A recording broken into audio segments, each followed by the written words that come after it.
Bom dia, internautas. Eu sou o J. Porcino. Estamos iniciando mais um programa Caminhos de Sucesso e hoje eu tenho a satisfação de receber aqui nos nossos estúdios o senhor Carlos Wizar Martins. Senhor Carlos Wizar Martins, muito bom dia. Obrigado por vir ao programa Caminhos de Sucesso. Bom dia, satisfação estar com você e com todos os amigos que estão sintonizados. E quando eu disse nossos estúdios, desculpem a gafe, nós estamos hoje transmitindo direto dos estúdios da TV Wizar, gentilmente cedido pelo Sr. Carlos Martins. Muito obrigado por essa deferência também. Sempre à vontade. Antes de iniciarmos o bate-papo de hoje, eu vou me permitir ler um pouquinho quem é o Sr. Carlos Wizar Martins para vocês, meus amigos internautas. A trajetória do professor Carlos Wizar Martins é marcada por uma sucessão de conquistas profissionais. Realmente é um homem vencedor. Ele foi garçom, vendedor, é professor e hoje é o presidente do grupo Multiholding e é o fundador da Escola de Idiomas Wizard.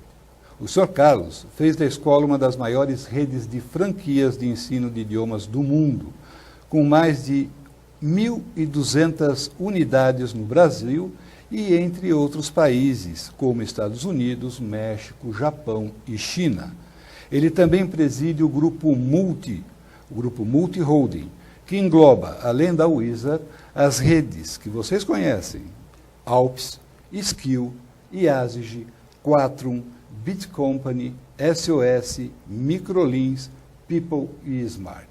Como vocês podem ver, uma pessoa que começou como garçom, hoje preside um conglomerado de ensino, de empresas de ensino profissionalizante, e é um presidente de uma multinacional brasileira, praticamente, não é, Sr. Carlos? Somadas, as redes têm mais de 3.000 escolas e um faturamento anual de 3 bilhões de reais. Agora, o Sr. Carlos recentemente lançou um livro. Nós vamos começar diretamente falando sobre esse livro, Sr. Carlos. O Sr. Carlos lançou o livro Desperte o Milionário que há em Você, pela editora Gente.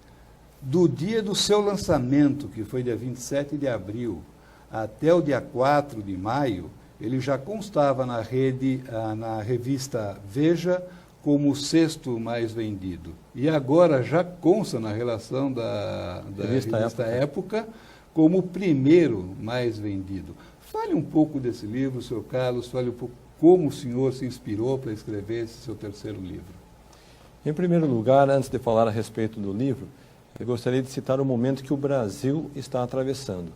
Na história recente desse país, nós nunca tivemos um momento tão próspero como o momento que estamos vivenciando agora. Ou seja, os estrangeiros, sejam europeus, os industriais, sejam eles americanos, os asiáticos, estão fazendo investimentos no nosso país. E por que isso? Porque efetivamente nós temos uma moeda estável, nós temos uma condição política favorável e, acima de tudo, nós temos uma população de cerca de 30 a 40 milhões de novos consumidores dentro do país. Consequentemente, o país vive um momento muito satisfatório. Tanto é que, diariamente, Porcino, nós temos no Brasil 20 novos milionários. Então, ontem eram 20 novos milionários, hoje serão 20 novos milionários, amanhã mais 20 e assim sucessivamente. Então, significa que quando o país vive um momento de prosperidade, como o Brasil atravessa agora, as fortunas trocam de mãos. Então, a minha tentativa e objetivo, ao escrever o livro Desperte o Milionário que é em Você, é ajudar a população brasileira a despertar para essa realidade e eu apresento um passo a passo, como se fosse um mapa de como a pessoa pode sair do seu estado financeiro atual e atingir um estado de prosperidade. Isso é muito bom. E nesse passo a passo que o senhor ensina nesse livro, vamos deixar que eles comprem o livro e leiam um livro para aprender. Mas quais são os o tema principal do principal passo? Começa com planejamento, começa simplesmente com a boa vontade? O que essa pessoa tem que ter para poder chegar a ser um milionário? Logo no início do livro eu exploro o seguinte aspecto: toda pessoa que venceu na sua vida profissional, na sua vida financeira, primeiro ele passou por um grande fracasso. Então, um amigo Porcino citou aqui que eu tenho uma trajetória de sucessos, mas no livro eu cito uma sequência de insucessos, ou seja, literalmente fracassos. Se você for conhecer mais de perto a minha história, Porcino, você vai ver que eu fui um péssimo aluno na escola.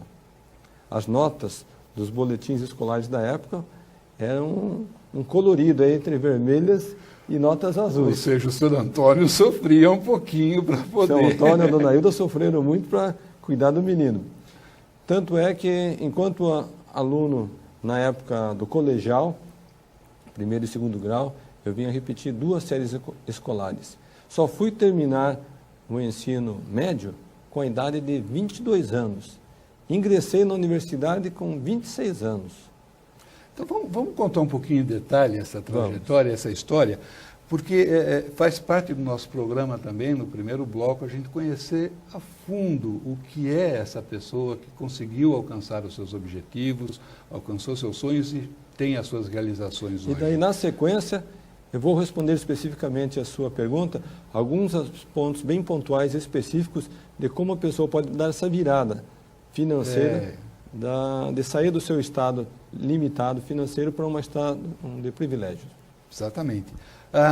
Sr. Carlos, conte-nos um pouquinho o que foi viajar com o Sr. Antônio, seu pai, de caminhão pelo interior, vendendo mercadorias nas mercearias, e ele ficava no caminhão, o senhor tinha que descarregar, entrar. Eu não vou contar a história. Conta o senhor o que foi, o que o senhor aprendeu com isso daí? Qual foi o seu primeiro ensinamento? Eu costumo dizer que de minha mãe eu aprendi a fé, e com o meu pai eu aprendi o valor do trabalho. E ele era um comerciante, viajante de caminhão pelo interior do estado do Paraná. Ele carregava o caminhão na segunda-feira e passava a semana toda viajando de cidades em cidades, colocando, vendendo, distribuindo mercadorias. E no período de férias eu acompanhava. Agora, já com aquela idade de apenas 12, 13, 14 anos, o meu pai foi o meu grande herói, o grande mentor. Por quê? Ele sempre foi, e eu considero muito, como um grande vendedor.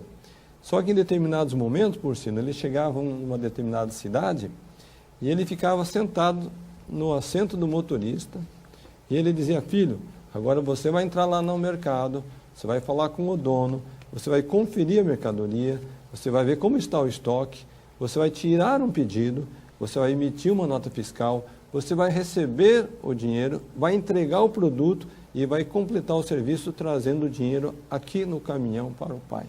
Ou seja, ele lhe ensinou todo o processo de vendas, desde o momento de ir ao estoque, verificar a necessidade até a entrega do produto final. E então, com o recebimento. Na época, Porcino, isso daqui para mim era uma grande diversão. Era uma brincadeira, por assim dizer.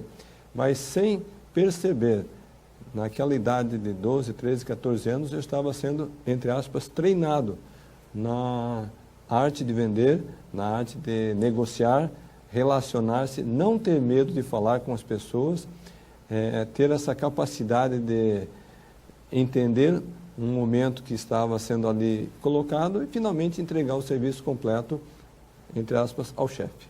E inclusive, uma vez conversando com o senhor, numa das nossas conversas aqui no Grupo Multi, o senhor me comentava que não existe um mau comprador, existe uma má argumentação de vendas. Até eu me lembro da frase que o senhor me disse: talvez você não esteja focando corretamente como realizar a venda. O senhor aprendeu isso bem jovem do seu Antônio. Qual é essa história que o seu Antônio contava? O que meu pai me ensinou foi o seguinte: todas as pessoas têm necessidades e eles anseiam preencher essas necessidades. A partir do momento que você é um prestador de serviço ou você tem um produto que lhe vem de encontro, ao encontro melhor, a essa necessidade do ser humano, é puramente uma questão de argumentação. Você saber colocar o produto, colocar e evidenciar as suas vantagens, oferecer num preço justo, que nem sempre significa ser o preço mais barato. Porque muitas pessoas pensam que para vender bem tem que vender mais barato, quando isso não é a realidade. As pessoas reconhecem um produto ou serviço de qualidade elas estão dispostas a pagar mais por um serviço de qualidade. Ou seja, toda essa apresentação, essa base de argumentação é fundamental, porque a decisão da compra, por si, ela tem dois elementos. Primeiro, é um elemento racional. Ela quer saber que ela está fazendo um bom negócio. E segundo, tem um elemento emocional. Como que aquele produto, serviço, aquela compra, irá fazer com que ele se sinta bem após ter feito essa compra. Então, se o vendedor conseguir unir esse aspecto racional e o emocional, será um grande profissional. Perfeito, fantástico. O senhor comentou durante a primeira resposta sobre a fé e o que o senhor aprendeu da senhora sua mãe a respeito da fé. Conte-nos um pouquinho a respeito disso e conte-nos um pouquinho da sua experiência como missionário. Então, quando eu tinha idade de 12 anos, morava em Curitiba, meus pais já tinham 7 filhos. E naquela ocasião, 1969, meus pais diziam que o mundo estava próximo do fim, porque as pessoas já estavam perdendo o senso de orientação, senso de valores, o senso entre o certo e o errado, as pessoas estavam confusas nas suas prioridades. E a partir daquele momento eles começaram a buscar respostas para as verdadeiras perguntas da vida. Qual o propósito de estarmos aqui? De onde viemos antes de nascer? Para onde iremos depois da morte? E nessa busca espiritual, naquele momento, foi que eles conheceram os missionários da Igreja de Jesus Cristo, dos Santos dos Últimos Dias, mais conhecida como os Mormons.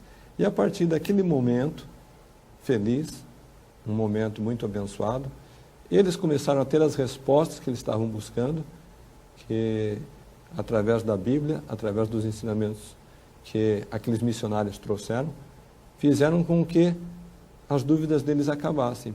E simultaneamente, por sino, eu comecei a aprender inglês com aqueles jovens missionários norte-americanos.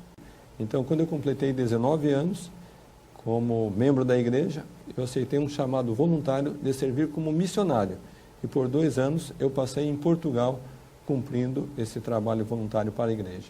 Alguma passagem especial que o senhor gosta de lembrar, que o senhor gosta de dar como exemplo na igreja, nas suas palestras? O que eu pude observar durante o tempo de dedicação, que são 2 anos em que você não tem remuneração, você vive com o teu próprio sustento, ou seja, ou você tem uma economia, os teus pais te financiam para fazer esse serviço, você não tem nenhum interesse, digamos assim, político, acadêmico, comercial.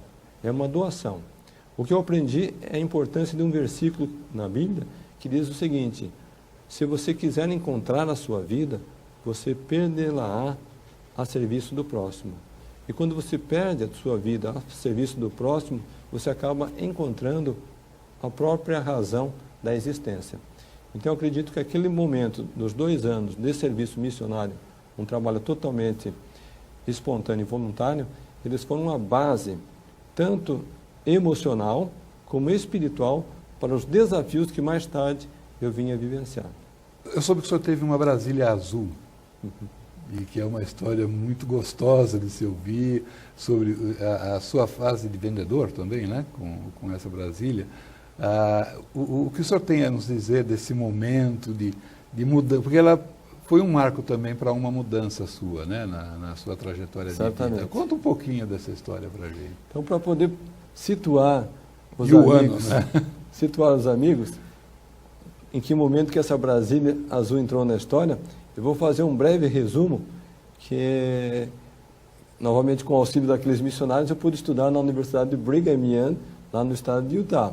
Após a minha formatura, eu consigo um emprego na região de Campinas, especificamente em Mogi Guaçu, e venho trabalhar para uma multinacional que era especializada na produção de papel e de celulose.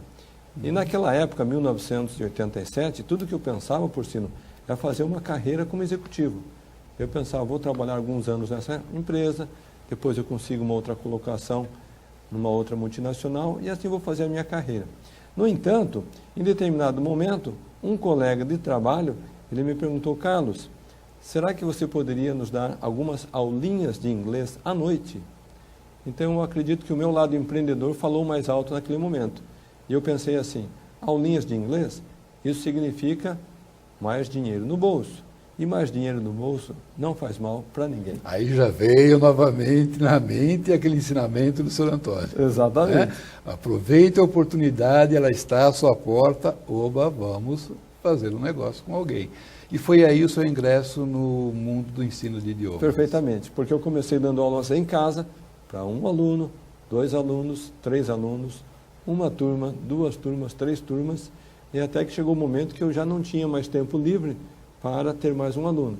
Fui conversar com a minha querida esposa, Vânia. Meu bem, será que você também poderia dar algumas aulinhas de inglês à noite?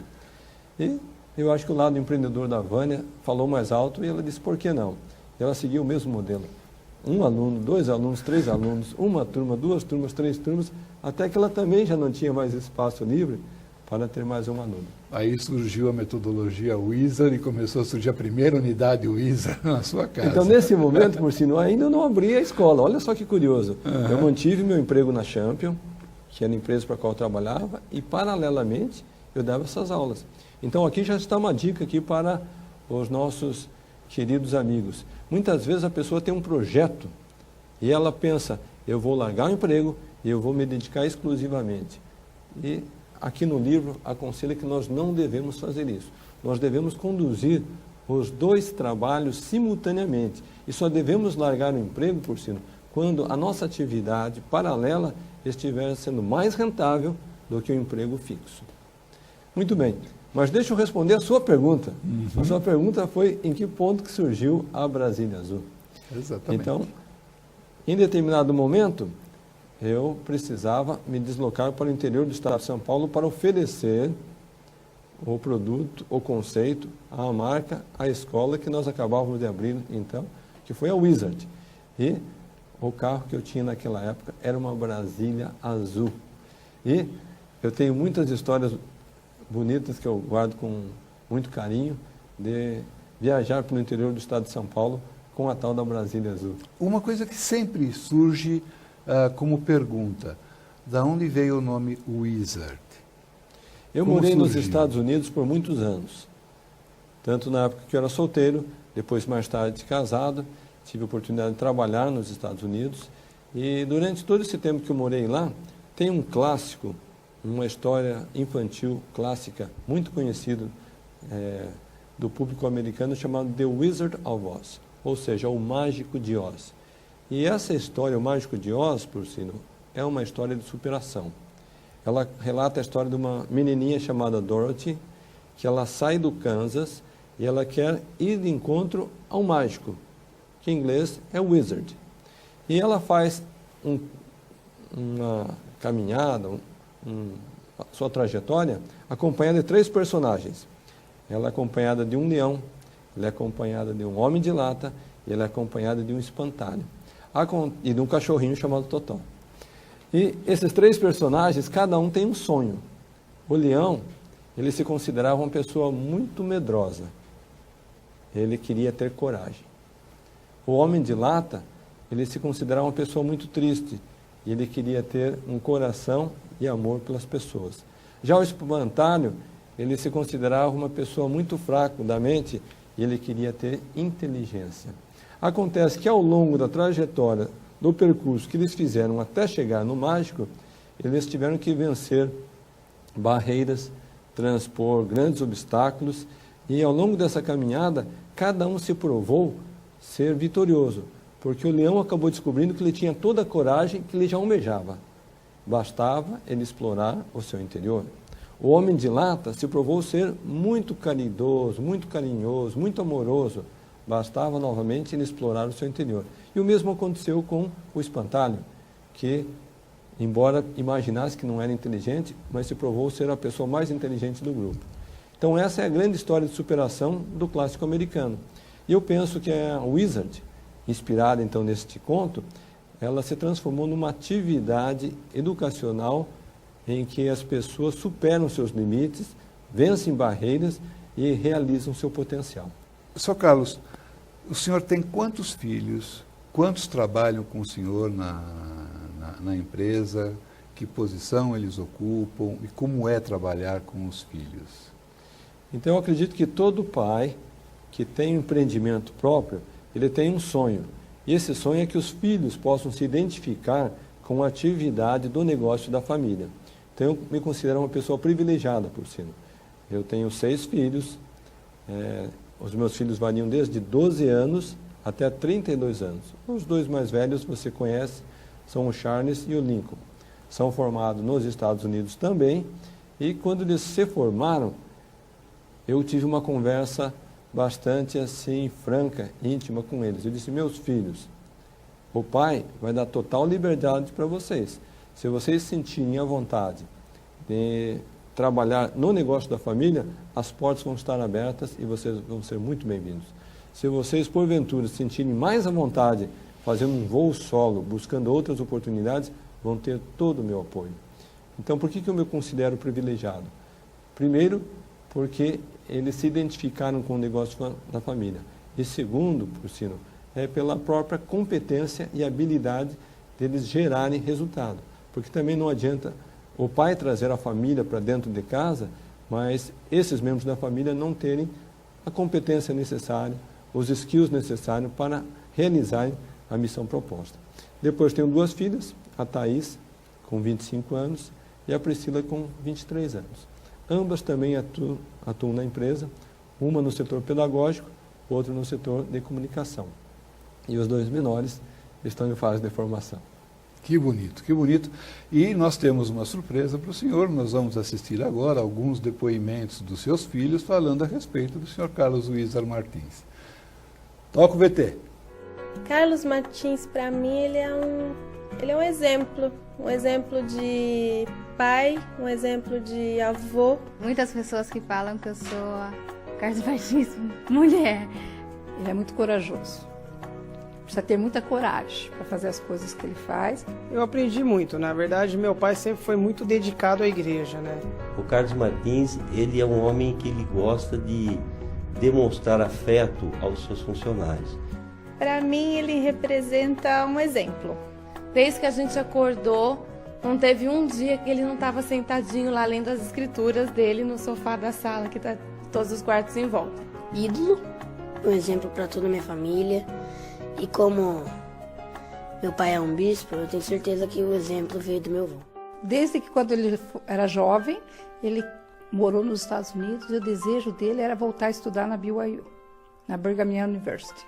Mas, devido financeiramente não termos condições, levou algum tempo.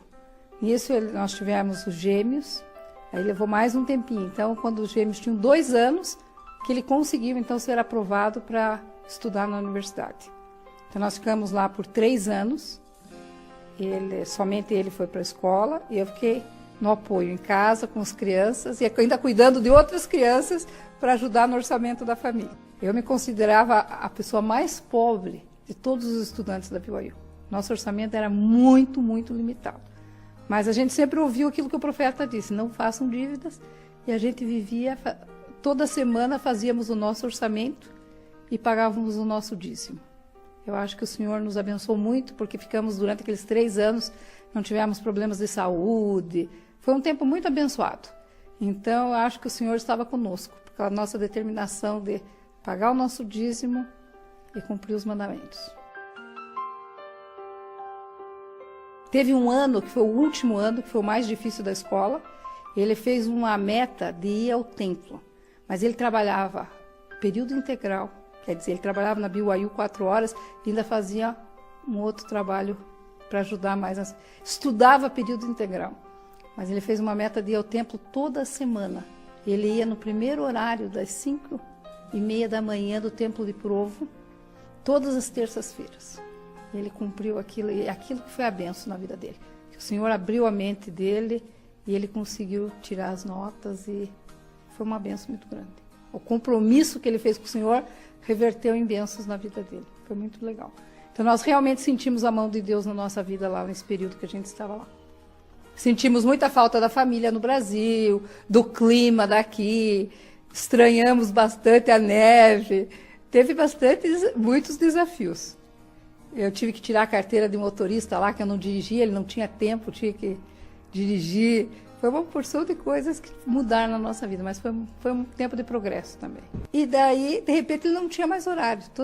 Ele saía às 6 da tarde e ficava até às 9, 9h30 da noite, dando aula todos os dias. E quando o aluno era mais fraquinho, novinho, ele dizia assim, esse fica com você, para ele pôr os mais adiantados com ele.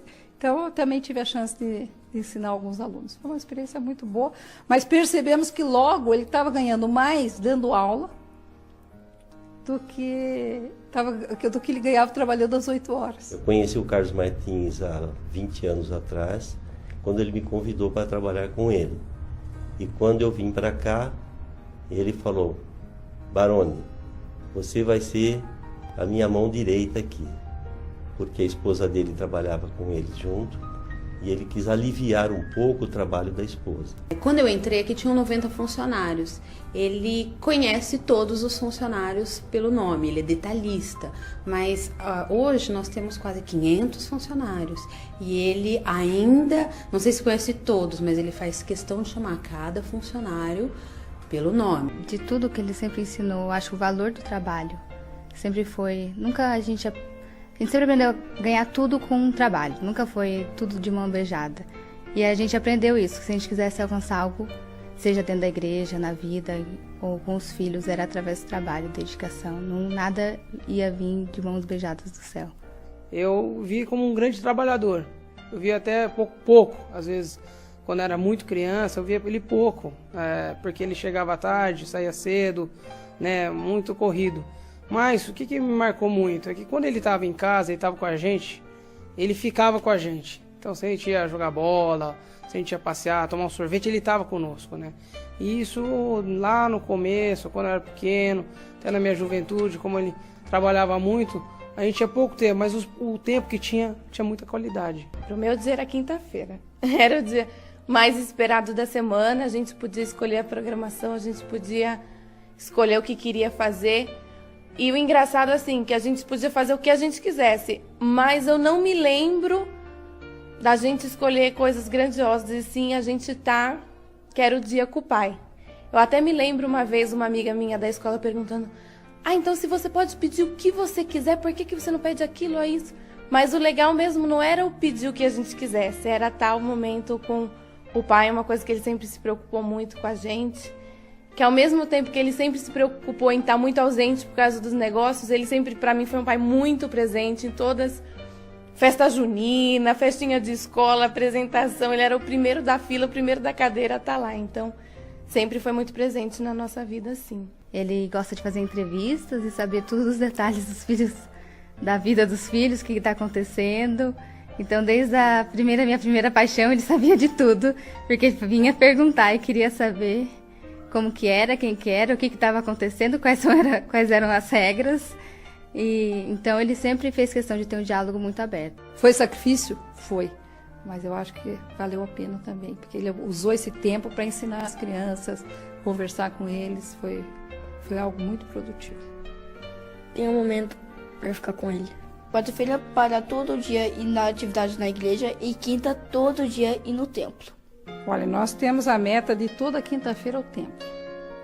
Então, eu acredito sim que todos podem ir ao templo, porque ele é uma pessoa com tantos negócios, mas 6h30 ele está chegando aqui para ir ao templo na quinta-noite. Todo exemplo que ele passou isso para os filhos, né? Então, e é uma coisa que vai passando de geração em geração.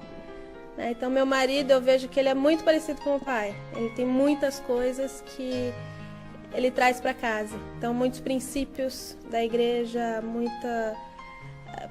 muitas prioridades que ele coloca na vida, família, igreja e muito trabalho. Como ele se dedicou muito na igreja, nos chamados que ele recebeu como bispo, presidente da Estaca, depois até serviu como presidente de missão, ele deixou uma única lição para mim, que seria executar o seu trabalho com dedicação.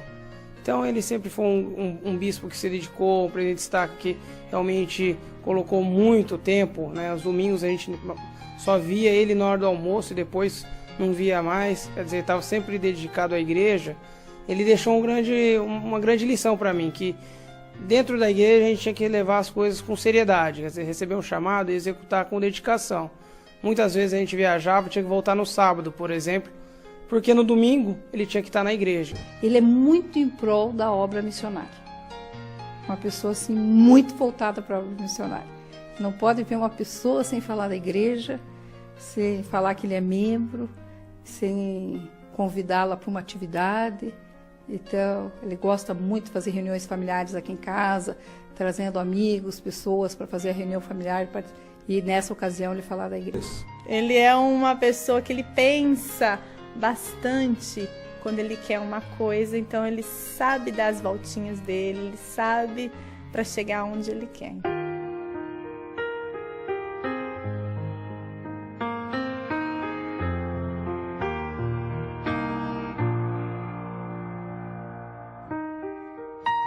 Valeu a pena o esforço, o sacrifício e realmente a gente pode sentir as bênçãos de Deus na nossa vida diariamente. E a gratidão é algo que a gente tem que cultivar na nossa vida. Qualquer chamado, qualquer designação, onde o Senhor quiser que a gente sirva, que a gente esteja sempre pronto para servir.